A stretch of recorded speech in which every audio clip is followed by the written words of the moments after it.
Sveiki, esu Almantas Ancevičius, man 19 metų, žaidžiu futbolo klube Lietava, saugo pozicijoje. Esi jonavietis? Taip. Tai čia tavo ir prasidėjo futbolininko kelias, pirmasis treneris. Vytautas Nevičius. Ir lankei Kūno kultūros sporto centrą, taip? Taip.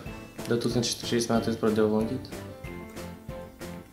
Prisimeni savo pirmasis rungtynės Lietavoje?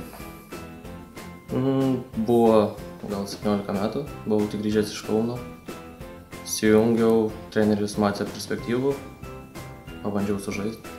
Po keitimo pasirodžiau, visai neblogai susisekė žaisti. Daugeliui žaidėjų užduodu klausimą, jei ne futbolas, tai? Net neįsivaizduoju. Kai toj sporto šakoj bandyčiau save kažkaip atrasti, gal bandyčiau su mokslais kažką daugiau siekti, jeigu nesigautų kitoj sporto šakoj. Bet šiaip futbolas tai man visas gyvenimas. Ateinant tau į futbolą nebuvo minčių kažkur išbandyti save kitoje sporto šakoje ar kažkokią kultūrinę veiklą? Užsiminėjau, meno mokyklą lankiau, grojau smuiku. Po to mečiau, nes tiesiog futbolas buvo arčiau širdies. Grįžkime prie futbolo. Dabar Lietava žengia pirmoje vietoje, rezultatai įspūdingi.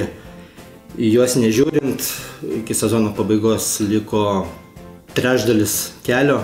Kaip vertini abiejų trenerių pasirodymą? Manau, labai puikiai. Viskas pavyko, nauji treneriai, tikėjimas kažkokių naujų visokių pasiekimų, treniruočių, visai kitoks ciklas. Šiaip, manau, viskas labai puiku. Neturiu kom nusivilti. Komandos statusas mėgėjai. Ką veiki be futbolo gyvenime? Mokau, studijuoju. Lietuvos sporto universitete. Žadėt būti treneriu, mokytoju? Kažką bandysiu siekti su futbolu, su sportu visą laiką. Nenoriu taip palikti tiesiog. Ir bandysiu treniruoti. Treniravimo pats, sistemas pasirinkęs esu. Turi gyvenime hobį? Užsiėmimas? Ne, tiesiog futbolas. Sportas, futbolas. Ir taip. Lietavos sezono pabaigoje. Perspektyvos šiai dienai. Pirma vieta. Optimistas esi? Taip.